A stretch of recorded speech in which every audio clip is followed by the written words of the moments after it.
Aujourd'hui, c'est samedi et c'est la chronique Demandez à Stéphanie. Alors bonjour, je me présente, je suis Stéphanie Milot, je suis conférencière et auteure et ma mission est de vous aider à améliorer votre vie. Alors tout d'abord, je veux prendre une minute pour vous dire merci. Vous êtes nombreux à m'écrire vos questions. Merci du fond du cœur. Évidemment, j'aimerais pouvoir répondre à tout le monde, mais comme je l'ai déjà mentionné, je prends une question à l'occasion pour vous répondre. Et aujourd'hui, je réponds à Diane qui m'a écrit la question suivante. Diane m'a dit « J'ai vécu depuis les 6 dernières années plusieurs échecs au niveau professionnel qui m'ont quelque peu fait perdre ma confiance en moi. Après ces échecs, j'ai voulu partir en affaires, mais cette initiative s'est aussi soldée par un échec. Stéphanie, aidez-moi à retrouver ma confiance d'antan. » Alors Diane, ce qui m'a vraiment frappée dans votre courriel, c'est l'utilisation que vous faites du mot « échec ».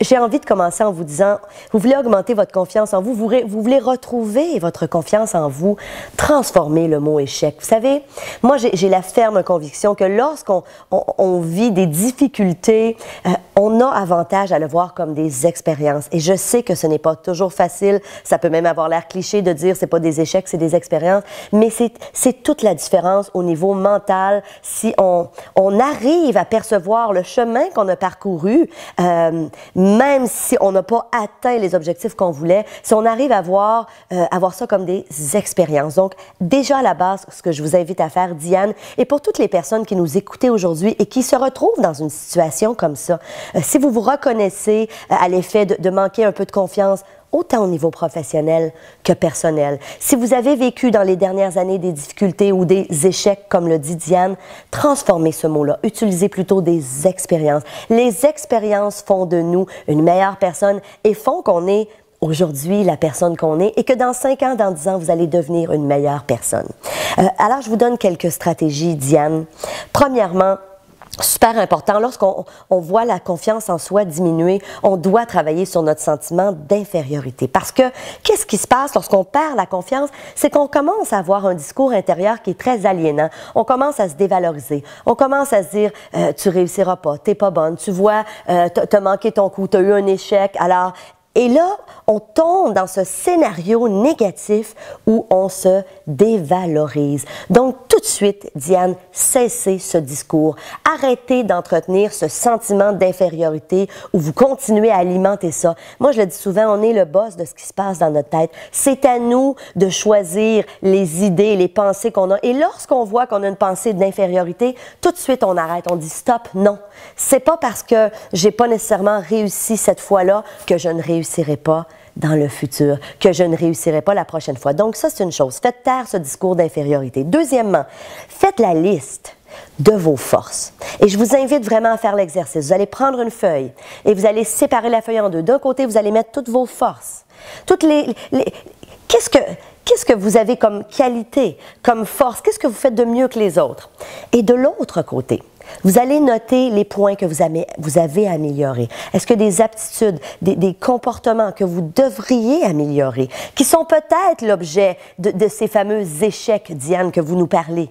Alors, il y a peut-être des choses que vous avez avantage à travailler. Et je m'adresse à vous, Diane, mais aussi à toutes les personnes qui nous écoutent.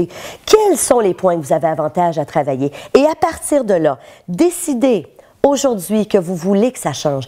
Ayez la ferme volonté de dire oui, je veux m'améliorer. Est-ce que j'ai avantage à aller améliorer mes compétences au niveau de mes talents de communicateur? Au niveau, est-ce que je devrais développer ma faculté à parler en public? Est-ce que je devrais développer ma faculté à négocier, à être meilleur en vente? Quelle que soit la compétence, surtout si c'est au niveau professionnel, ça peut être aussi au niveau personnel. Est-ce que c'est au niveau de votre attitude, de votre façon de voir la vie? Est-ce que vous êtes une personne qui a plutôt tendance à être négative? Donc, qu'est-ce que vous auriez avantage à améliorer en vous-même au niveau de vos qualités, de vos compétences pour effectivement augmenter vos chances de succès et augmenter votre confiance en vous?